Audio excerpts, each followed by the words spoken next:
I'm Chris. I'm Sandy. And this is Parenting Autism.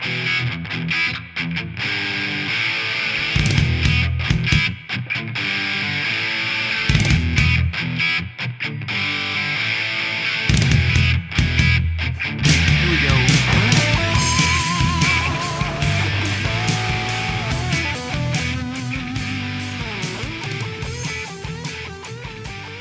Hello, everyone. Welcome to episode 130 of the Parenting Autism podcast. We're broadcasting today from the outskirts of Hurricane Helene, and we're just braving it out here in Port St. Lucie. Yeah, we were awakened this morning with a tornado warning alarm on our phones. So that's how the day started. But thankfully, It went the other way. I was going to say, nothing actually touched down that I know of, and we just had some rain off and on. Yep. So Here we are. It's been a little exciting today, but Yeah, it's been a lot going on lately. We haven't been on here. Probably another month has gone by. And so, as you said, we have a lot of ground to cover. But then, as I said to you, at this point, you kind of pick and choose because you can't hit it all in one episode. I was sick again, so my voice may cut in and out, but thankfully, the past 2 days I have begun to feel better, and it's just that kind of season. I got to work on my immune system. Something's going on, but we're here, and we went on vacation, staycation. I was going to say a staycation in a way. We didn't stay in our house, but we stayed at the family condo, which is pretty nearby, and your brothers and their wives came down to visit for our annual visit, which was great. So we got some stories from that. And then while we were there, I was able to finish reading a book that was sent to us. So I was going to do a quick review on that.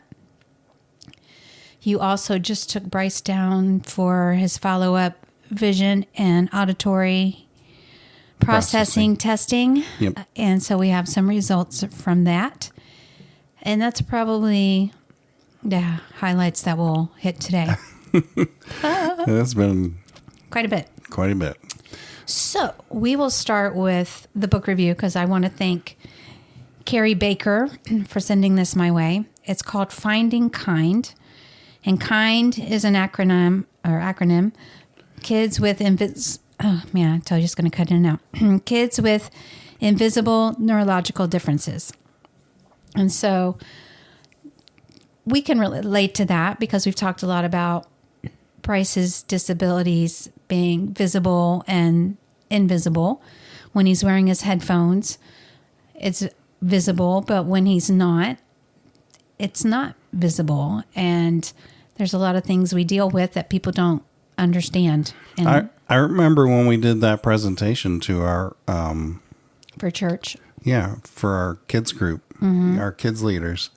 And that was an aha moment for them. You know, just because somebody's not wearing headphones doesn't mean they're not sensitive to sound or any other things, you know. Right. So you can see them with a disability if they have headphones on when other kids don't. Then you're like, oh, okay, I'm clued in.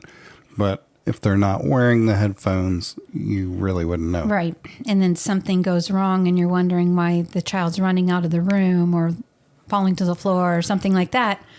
You have no idea why that just happened. So, But she shared her story about her and her son and husband, their journey. And I really enjoyed it. It was also from a Christian perspective. And she actually was not a Christian when her son was diagnosed and she found Christ on her journey. And I felt like when I was reading her bio, she used to work in finance, which I used to work in finance. There were a lot of things. One of my best friends, she read the book cover and she goes, wow, did you read this? It kind of sounds like you. I'm like, yeah, I think I could be friends with her. She's on. We would really understand and get along very well. But anyway, it's a great book. I know it's just coming out now. It should be available on Amazon, and I will put a link in the show notes. And again, I think it's always helpful and encouraging to read another book from a parent. And I know that's the feedback that we receive for people who read our book. And it just helps. It helps you know you're not alone. It helps you can relate to certain things. And while not everything is exactly the same, there's enough common behaviors and situations that you feel comforted knowing you're not alone. So thank you again, Carrie. And I'll put that in the show notes. Mm-hmm. We also had a review. Would you like to read that? Sure. I'll read that. It says, wow, that's the title. I found your podcast this month, and thank you for making me feel not alone. You guys are amazing, and I am definitely a fan of this. That's Allie Smith 1012, and she shared that on Apple Podcasts. So thanks, Allie. We appreciate that. It helps other people find our show, and we're glad that it's helping you, and we hope you find some great tips. Yeah. And if you guys are listening and you haven't subscribed to the podcast or left a review, if you can do that, it does help other listeners find us, which is great. And we've been putting a lot on our YouTube channel. Bryce is loving elevator tours, and he's got his elevator tour following going now, which is really cute. Mm-hmm. So we have put a lot of new videos, and we're getting a lot more subscribers, which gets him all excited, to do more. Mm-hmm. And it helps encourage him to want to talk more, where before he didn't want to say anything. And now he understands that he likes to hear the YouTubers that he enjoys talking. Mm-hmm. So I explained that to him, and I said, what would you still like watching those if they didn't talk? And he's like, no. And I'm like, well, that's how your viewers feel. They want you to give them details. They want to hear from you. So, and he does love hearing the comments when we tell him, oh, Bryce, you got a comment on this video. Oh, really? What'd they say? Yeah, we share it with him. And so we've had several new people that are following him and commenting regularly and reaching out to us. And so it's been really fun, for our little family with all of that. So if you do watch our YouTube videos, then you will know this. But for those who don't, we will share what happened the first morning of vacation at the condo. Oh, yeah. So I mentioned earlier that we were awakened today with a loud alarm sound on our phones for a tornado warning. Yeah. No. Yeah, warning. Which startled me. And honestly, I'm like, where in the world am I? And where is that coming from, right? And what does this mean? Like, my brain had to register all that very quickly. And I probably had slight trauma because of the alarm and message that we heard the first morning of the condo. Yes. Which was, Bryce knows it word for word. Did it start with the siren? Yep. Boop, boop. May I have your attention, please? May I have your attention, please? There's been a fire reported in the building. There's been a fire reported in the building. Please evacuate immediately. Take the stairs. Take the stairs. Do not use the elevators. Boop, boop, that was pretty good. Boop. We were all awakened out of our sleep. And it was loud. With that loud message coming in the condo. So, again, your brain's going, did they just say there's a fire in the building? Yes, they did just say there's a fire in the building. And we're on the 12th floor. Yeah, we're on the top floor, which is 12 floors up, and we have to go down the stairs. So what do you grab? What do you take? I grabbed my phone. I got dressed. Bryce grabbed his iPad. And Bryce grabbed his iPad, which is so funny. He told me later, well, I had to think of, he thought he brought his cord too, because he was thinking that was important, but it was just his iPad. But, Bryce knew his priority was the iPad. I don't know. I didn't even bring my purse. I guess I didn't really think there was a fire. Well, but when I should have. we got outside, there was like 4 fire trucks, an ambulance, and whatever else they had there. I know. It seemed like it couldn't be real, and we didn't smell any smoke. So, it didn't register this is real. So you can hear the whole thing on YouTube. You can see us going down the stairs and then exiting the building. So as we were going down, I think we were around the 6th floor. And every time we rounded, Bryce could see the number of floor we were on. So he was going 10, then he'd be here 9, 8, right? 7, 6. I think we were at the 5th or 6th floor, and there was a very elderly, frail lady slowly going down the stairs and holding on. And Bryce passes by and he says, "Hurry." And I thought he was telling her to hurry. Oh. But he told me he was talking to himself later. Oh. But when I heard it, I felt so bad. And I'm like, "Do you need help?" And then she just looks at me. And then you're behind me like, we got to go. But she was really okay. And again, there was no smells of smoke and no one was harmed in this whole situation. It was just a crazy start. And then we learned that there wasn't a fire, but there was a gas leak. That doesn't make you feel that much better because, that could explode the building. Then we really would lose everything.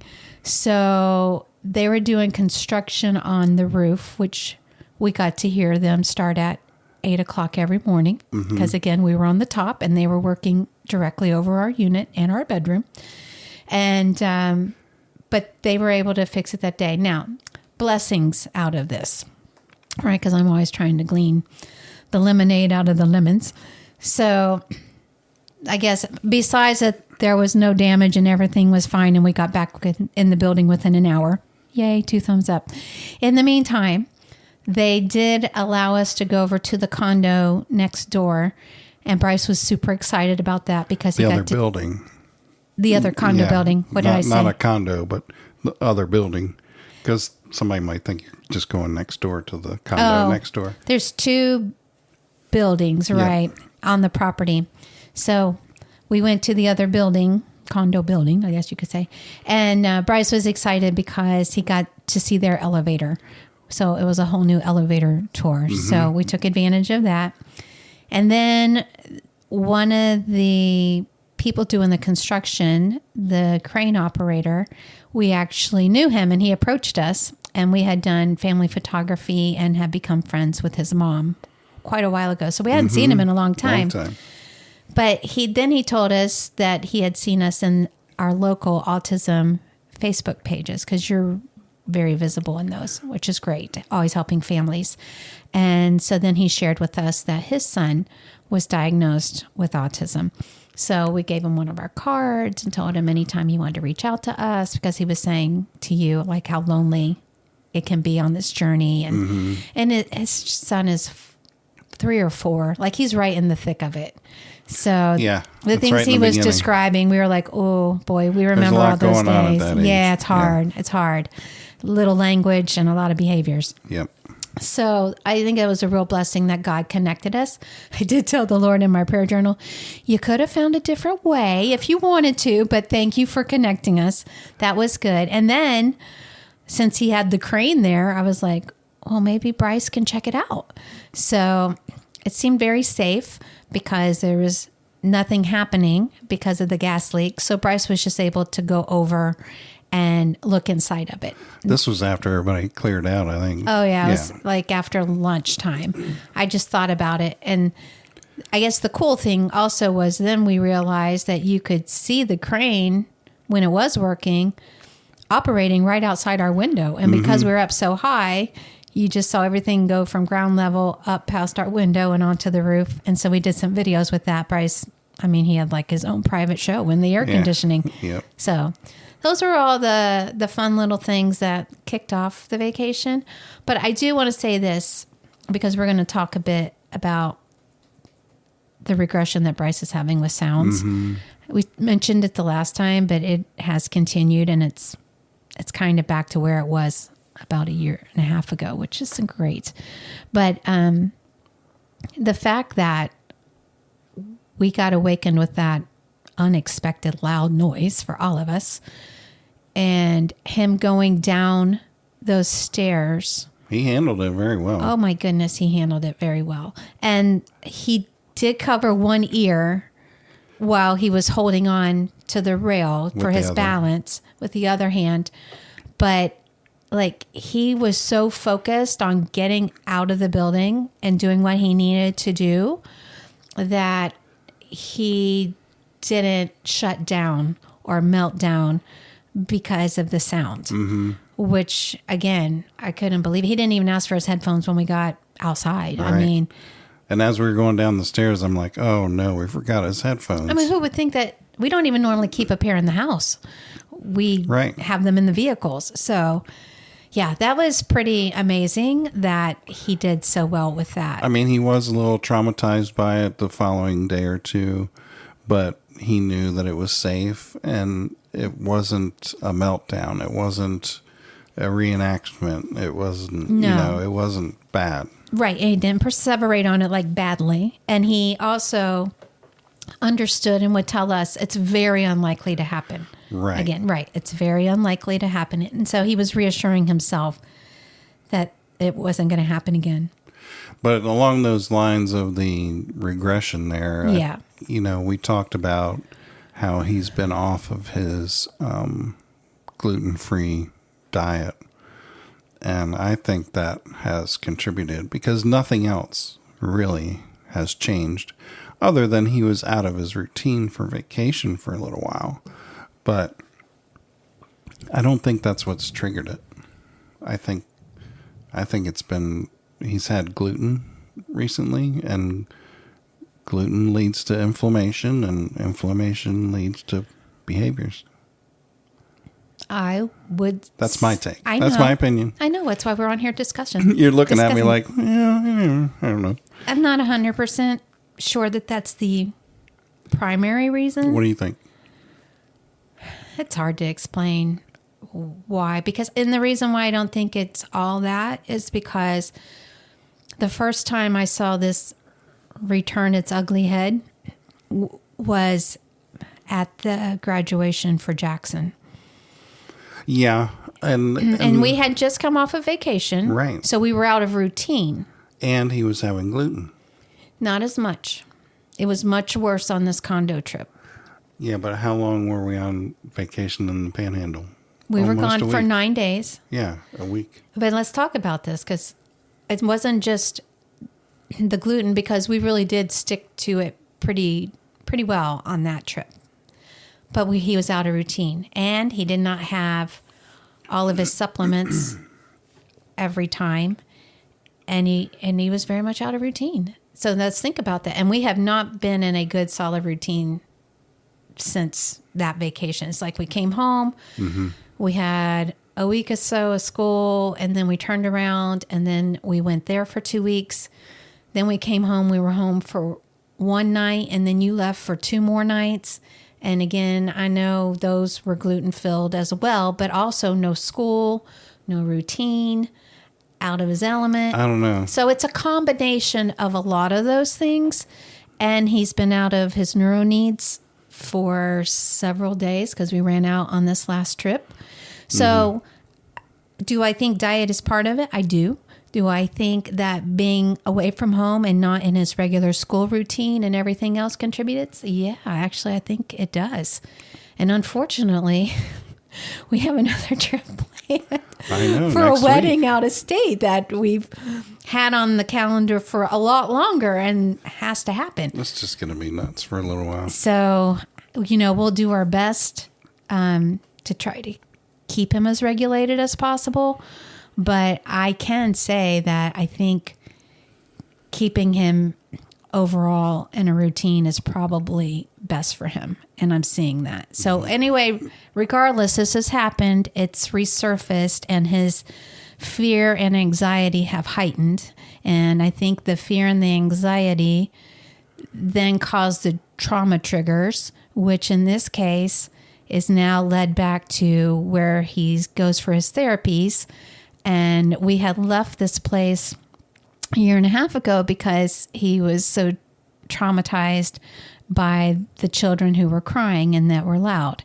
Now we went back, and he requested to go back. He was doing great, and he wasn't even wearing his headphones. Then all this started happening again, and now he's wearing his headphones. But not only that, now he's afraid to go on the days that he knows the two that are the loudest.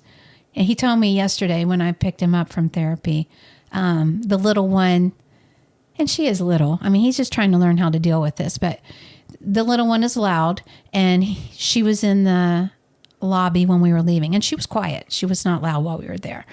But he told me when she left, he said, she's freaking me out. And that's his words that he used. So I was like, okay. And then he told me again today, she's freaking me out. I don't think I can be there. He goes, it's not the happy sounds. And he goes, I can handle the happy sounds. I said, okay. I said, is it when she's crying? Because I heard she doesn't cry. I heard she's just bossy and loud. And he goes, no, she cries. And I tried to cheer her up so that she would be happy. But I can't do that anymore. It's too hard for me, and she's just freaking me out.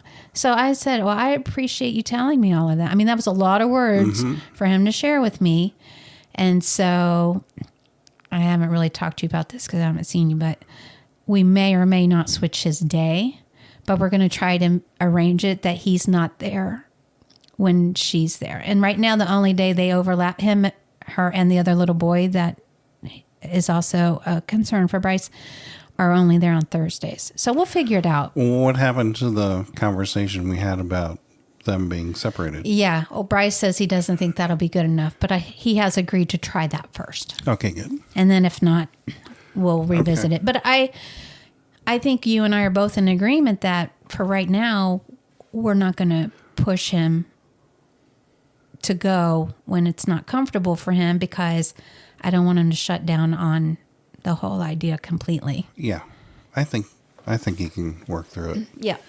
So anyway, this is some of what we've been dealing with for the past couple of months. I do want to bring up one thing that's fresh on my mind.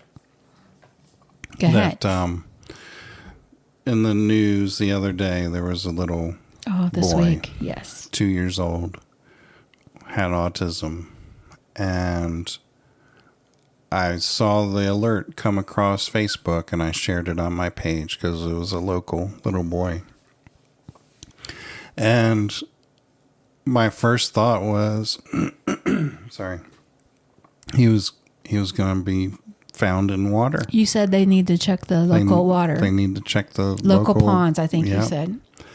And that's where they found him. He was on a second story at home. Dad was watching him and his brother, was it? Or sister? No, him and his brother while Mom was at work. The windows were open.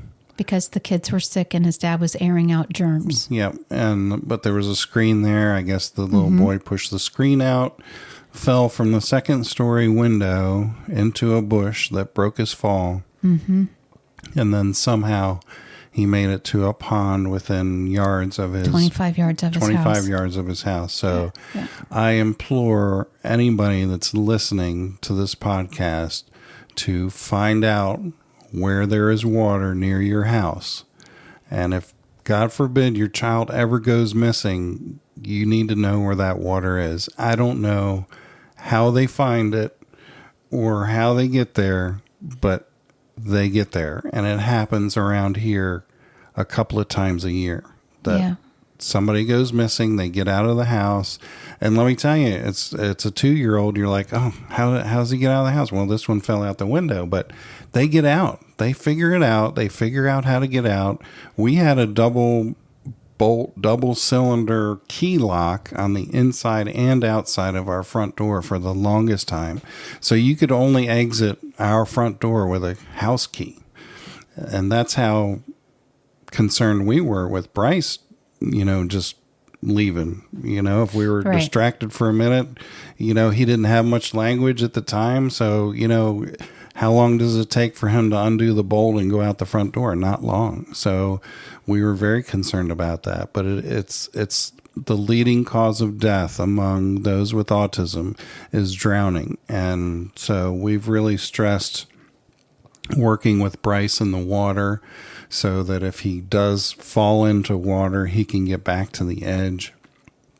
So now I think after this vacation, we feel confident that he would be able to do that. But I can't tell you what it is that draws him to the water. I don't know what it is, but it's just so dangerous and so prevalent. Yep, it's true. No, it's very sad. So yeah, it was very sad.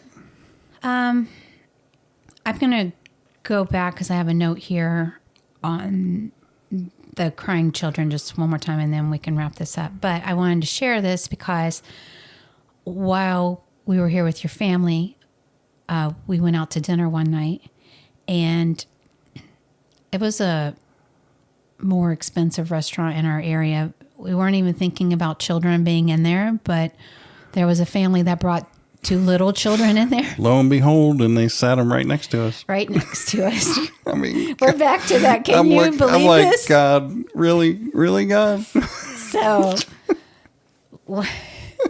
and we're back on protocol of taking the headphones in regardless. Yeah. So I had the headphones with me. And here they start squeaking. Did we not have them? They started crying. No, we did have them, but it was still loud. So, well, they started crying, or one of them started crying, and then we put the headphones on him, right? But you could I tell. think once he hears the crying without the headphones, it's already over. It's because his fear and anxiety has already heightened to the point of no return. Yep. So we were kind of there, and you were obviously irritated. I was over it. I'm like, I can't believe this is happening. Yeah. So you took him out, and then because we were waiting for our dinner. We had another nice dinner that we went to, and we took Bryce to your parents. We did, and he hung out there while we enjoyed our nice dinner. Right. And with no worries. We thought, well, we're going to the restaurant early. It's not going to be loud. Yep. There won't be very many people there. Yep.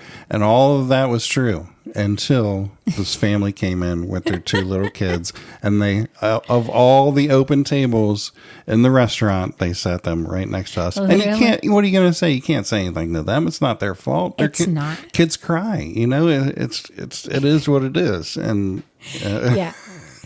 And every time we could hear it, we're cringing like, oh no, this is not going to be good. No. It's not going to be good. And so the note that I made here is, okay, so you guys went out and I sent you a text to let you know when dinner arrived. So you came back in and everything seemed okay with Bryce, and then he said something and we finished eating.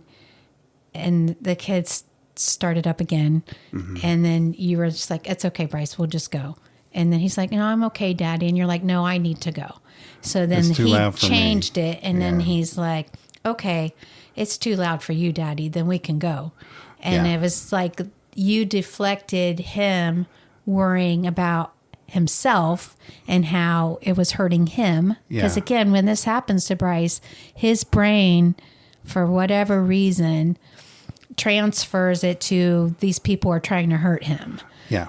And with their sounds. Laser focus. He takes it very personally, like whoever is making the sound is trying to intentionally hurt him. And then he has to retaliate. Well, I'll turn my iPad all the way up to the max and do a rocket launch. And I'll blast them out of here. Or something. Or he'll start pinching himself. He'll start hurting himself or whatever. He's going to deflect somehow. Yeah. And it's never in a really healthy way. But I don't know if it was the first or second time that happened that I told him about that. But he was very concerned about me because, it was hurting my ears. I was like, I want to leave too.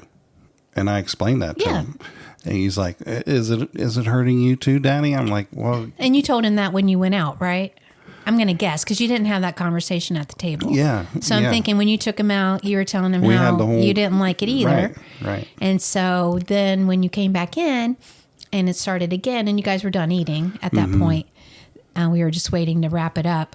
Then, I think he was just like, okay, I'll take care of you, Daddy. And it was like totally shifted his mind. It kind of relieved him, and like he's not the only one. Yeah. So he went for his vision testing and his auditory processing testing. And so we learned that with the auditory processing, we haven't really seen improvement. Not much. If there is any, it's not much, nothing significant. And we've done a lot in the past year and a half to help him with that. We did the metronome testing with that. We've done music lessons for both drums and piano. We could probably go on and on with the things that we've done. It can also affect his ability to read, like his word tracking, right? Yep. And I'm like, oh, well, that's interesting because he does have an issue with that. Mm-hmm. And she and I just confirmed. I was like, this isn't a sprint. This is a journey. And she's like, yep.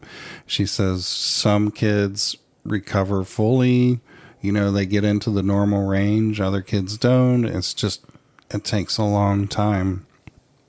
And she says, I'll do a whole report and give you suggestions. She's like, there's not really a prescription of, a therapy to do here. She says, but there's going to be things that you can do with him that will help that cross communication between hemispheres of his brain, because that's where it's delayed. And she said that, where was I going with that?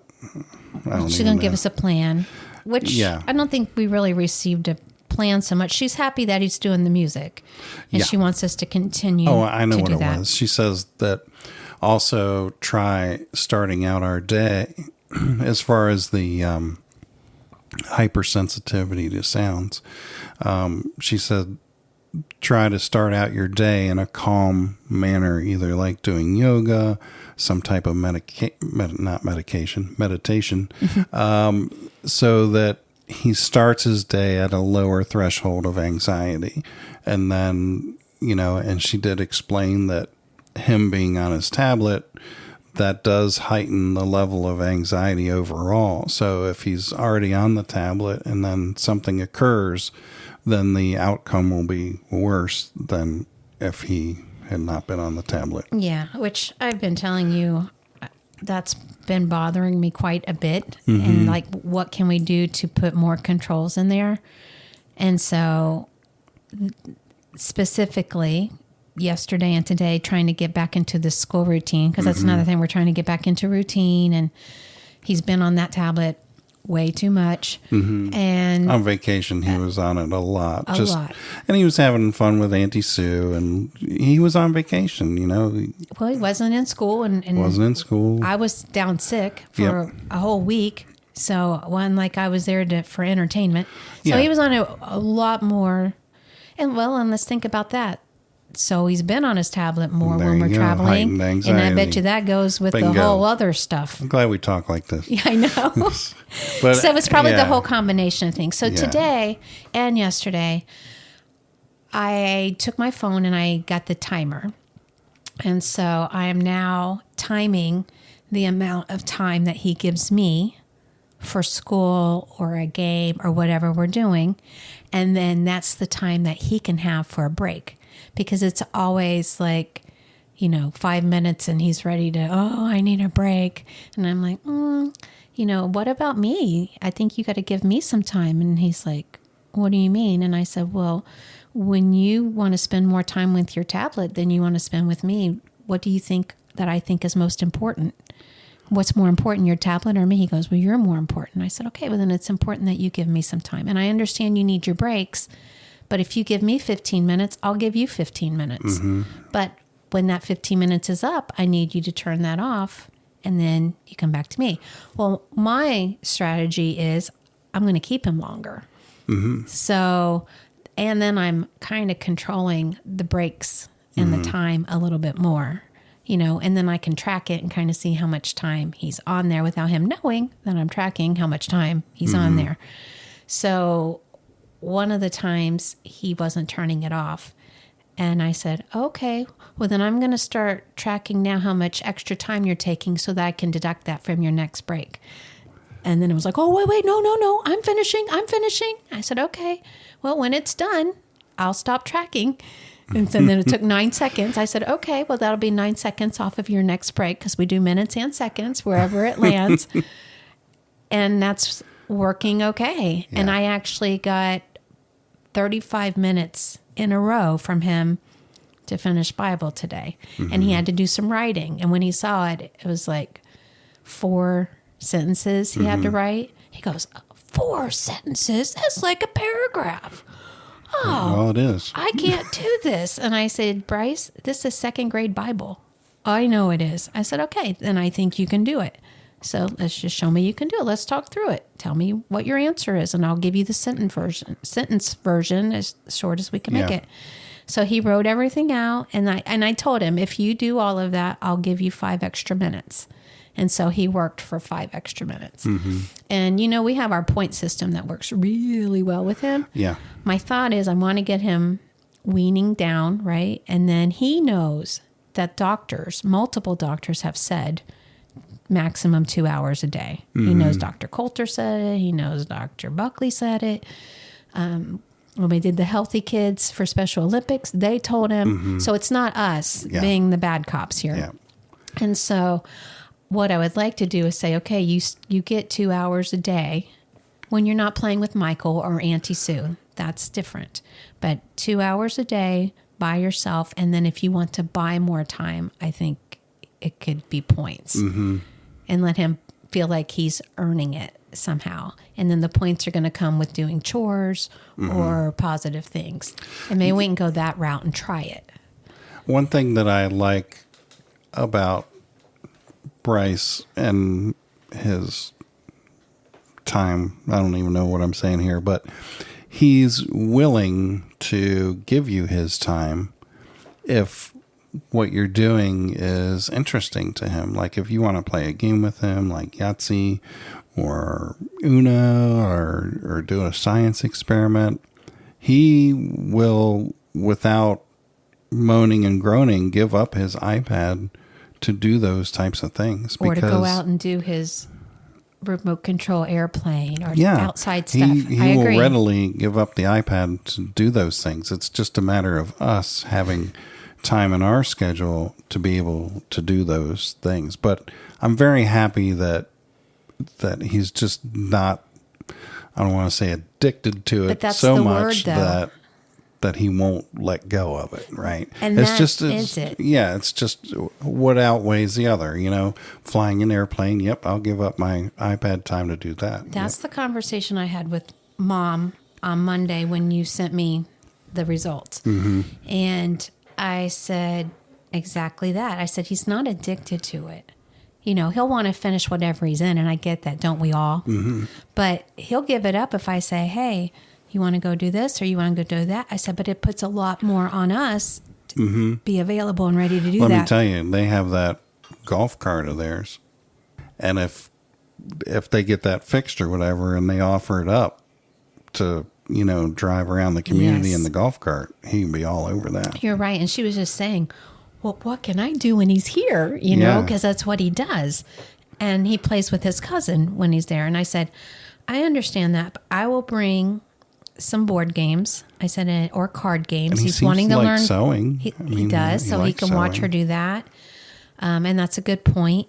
So I just think we'll go there with some activities. And I didn't even think about the golf cart. That would be great. Oh, yeah, that would rule everything. It would. Yeah. It absolutely and, will. if he gets comfortable enough, maybe they can let him drive it. And he'll grow into that. Yeah, he'll grow into that, and that'll be good for driving skills. Yeah. So, and he's not there that long. It's usually a couple hours at the most.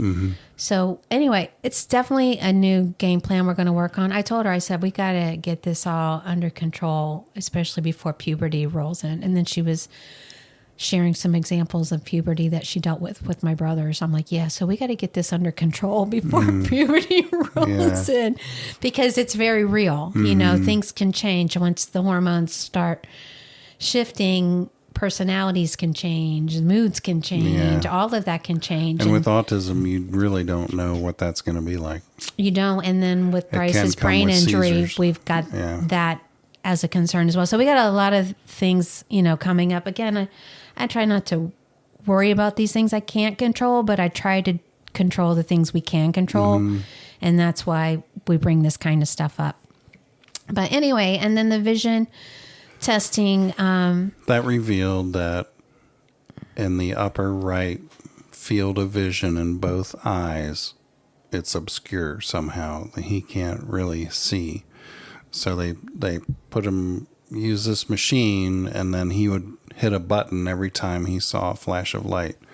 And it was in the upper right side of each eye that when it was flashing up there, he didn't see it. Yeah. So that is definitely attributed to his stroke that he had on day one. And she said that after getting those results of that test, she re-looked at his optic nerve when they took the pictures of the back of his eye with that machine. And she said that it does correlate with a spot that she sees on that image. Oh, there you go. So, he's definitely.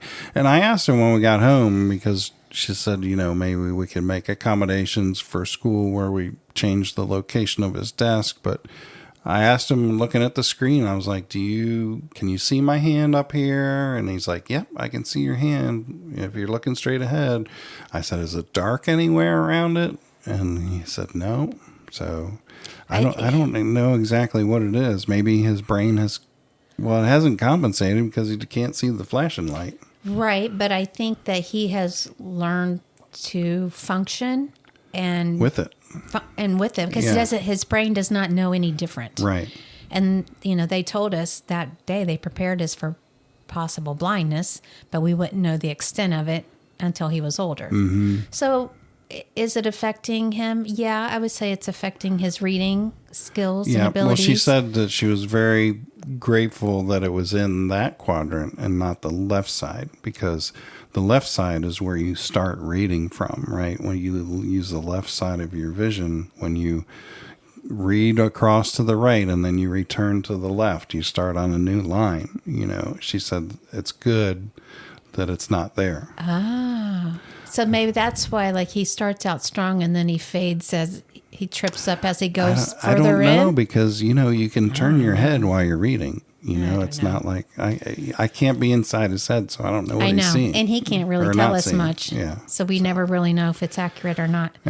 Anyway. But I was happy that he was able to do this test now that he's 10 years old that he couldn't do a year ago, because it was a different test. Okay. And that we got these results. Yeah. Well, now we know.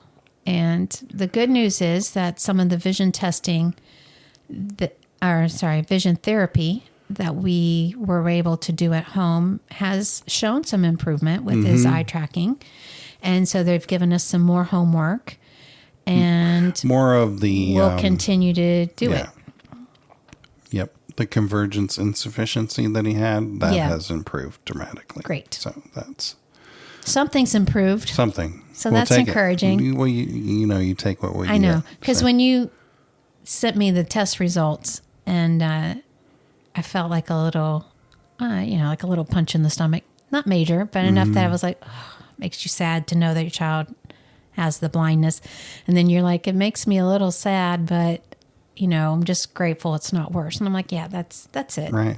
And it doesn't seem to affect his everyday living. Right. So he's never complained about ever. it. And he's not in pain from it. And she said that he has 20/20 vision. So in the area that he can see, it's 20/20. So that's a blessing. That is a blessing, especially considering the amount of time he's on that screen.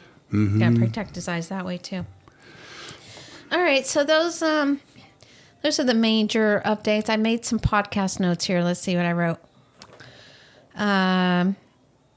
Okay, I found this interesting. So Bryce is the worship leader at church now, which I think I had shared that the last time. 5th grade leader, and they asked him to lead worship. So Auntie Sue was here from Maryland, his girlfriend that we talk about. And so I said, well, why don't you do the song for Auntie Sue? And he did not want to sing in front of her. And he said, I'm like, why do you want to sing for her? And she's like, why not? And he goes, I'm nervous. And I'm like, why would you be nervous? He goes, I'm nervous she won't like it. And I'm like, Auntie Sue's going to love it. And she goes, I know I'm going to love it. But he was so nervous to sing in front of her. And I said, well, is that how you feel on Sunday when you're on the stage in front of the kids? He goes, no, the kids like my singing. So he was confident in that, which is great. Funny. But I guess because she means so much to him, he was nervous. So maybe. I've really never seen him shy away like that. But I think it's great that he's able to verbalize and share that emotion with us, that he was nervous. And I didn't write this down, but we just started the 4-H thing with Bryce. Yeah. So we joined a 4-H group, which is, we'll be sharing what we're doing with that. Right now, we're just getting to know everybody there. So they had a potluck dinner on Sunday evening, and they let the kids pretty much play together in this big area. And Bryce had his headphones, because we knew it would be loud. And there are some littles there that were crying. So it was a safe bet to have them. And so he did. But then there was a little boy that asked him why he was wearing his headphones. So he ran over to you and he's like, Daddy, he asked me why I'm wearing my headphones. I said, just tell him because it's loud in here. And he's like, well, I want to keep it a secret. And that's the first time I've ever heard him say or imply that he wanted to keep anything autism related in air quotes secret. And so you're like, do you want to take him off? And he's like, yeah. So he took him off and he ran over there. 3 seconds. Yeah. Then he came back and goes, it's too loud. Then he put him back on and then he went and played. Yeah. And then he made friends with, interacting, playing with the kids. And they were playing the sword thing. And I heard the other boy complimenting him saying, you're so good. Look at him. He's so good because he practices on blade ball on Roblox all the time. So he's like bringing it to real life. So anyway, so he does have more awareness. It's the first time he's ever had any sort of embarrassment with it or shyness about that. And I'm sure we'll have to deal with that more. But the beauty of it was that then he was just right away put him back on and he had fun. And the kids accepted him with them. And so hopefully that will remove some of that stigma for him. And nobody got hurt. Yeah. And other thing made me think of, so the blade ball helped prepare him for that. He told me when that fire alarm went off, he said, I knew what to do on that because I watched that on my Roblox, that emergency thing where they never know if it's going to be a tornado or an earthquake or okay, so they knew what to do. So he knew exactly what to do. He told me with pure confidence, and that's why he was calm. Good. I'm like, okay, great. So there have been some very good positive things out of him being on his tablet as much as he has been. Yeah. So anyway, so I had that note. Some funny things that Bryce said that just made me laugh. So I mentioned that I got sick on vacation. Well, Bryce started it. So Bryce got sick. I didn't get it. You didn't. Yay. So Bryce got sick right before we went. And normally his colds last, honestly, 2 to 3 days max. And then he leaves it with us and he moves on. Well, this one lingered. And he had it for over a week and neither one of us got it. And then I let up my guard a little bit and he started sipping on my straw, my water straw. And kissing me again. So when I got sick, it was like, how'd that happen? And I know I probably said to you, well, I know he was sipping on my straw again. And I never said it to him. So I heard him talking to you guys. And he said something like, well, I know that I got mommy sick because I drank on her straw, but it was because my throat was as dry as a desert. I was in the other room. I heard that. I started laughing because I know Miss Crystal was working on idioms. Is trying to teach him idioms, and I'm like, good one, son. You got that one very good. He's been coming up with some. That was good. And then, so Bryce's birthday is coming up on October 5th, and we'll be in New York celebrating it with our family for a wedding at the same time, but your brothers were here. So we wanted to celebrate his birthday with them. So we got a cake and got the candles and they gave him his cards and his presents, which is going to be souvenir money for New York, which was perfect. So he says, yeah, well, this is my temporary birthday. And I love that he called that his temporary birthday. Right. So we've had a temporary birthday and then we'll have the real birthday. It's like his cute little things. And while we were having his temporary birthday, he just said to me, I can't stop being happy. Yeah. And I loved that too. Yeah. That was just the way he says things are so sweet and they just like melt your heart. Mm-hmm. And everybody was just like, oh, because he just couldn't stop being happy. But recently, he loved it so much. He's all over me like, Daddy, I just love you so much. I can't stop loving you. That's exactly what I wrote. The next thing, Daddy, I love you so much with a hug. I'm never going to stop loving you. He just gives me these big, long hugs recently. And I'm like, wow, you know. I'm never going to stop special. Loving you. Yeah. I know. So it's very sweet. And he does his thing with me now as Mommy. If you give me one kiss, I'll give you one kiss. Okay. And we exchange kisses. Thank you. You're welcome. He's so full of love. He is. So anyway, that is the update for the Coulters. Roger that. Roger that. I don't think we'll be back on before New York, so... That's right. So we'll come back and tell you... we'll tell you about his Special Olympics gala coming up this weekend. And since we've been on here, Bryce did win a gold medal for Special Olympics bowling state. Yeah. And that he earned it. He bowled his two highest scores with a 133 and a 135.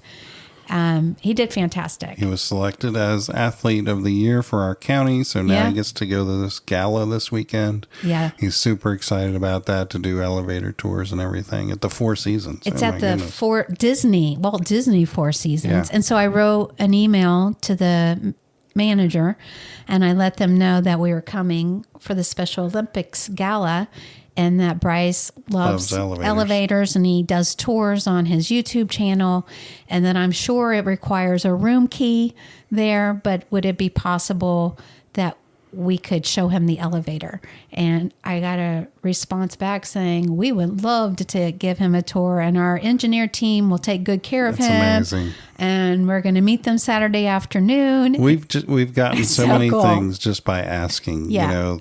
I mean, we've just been blessed. We have. So it's exciting. Good on you for reaching out and arranging all that. I'm excited for him. So we'll be talking about that. We'll have a bunch of new about information. New York, and we're planning a skyscraper tour for his 11th birthday. And let me tell you, he is excited. So. All right. Thanks for listening, people. And we'll be back at you in sooner October. Or later. Yep, we'll be back in October. Spread the word in the meantime. And if I really don't do much on Facebook or Instagram, but if you want to see what's happening and stay in the know, I would say YouTube is where it's happening. YouTube's where it's at right now. All right, guys. Thanks for listening. Bye. Bye.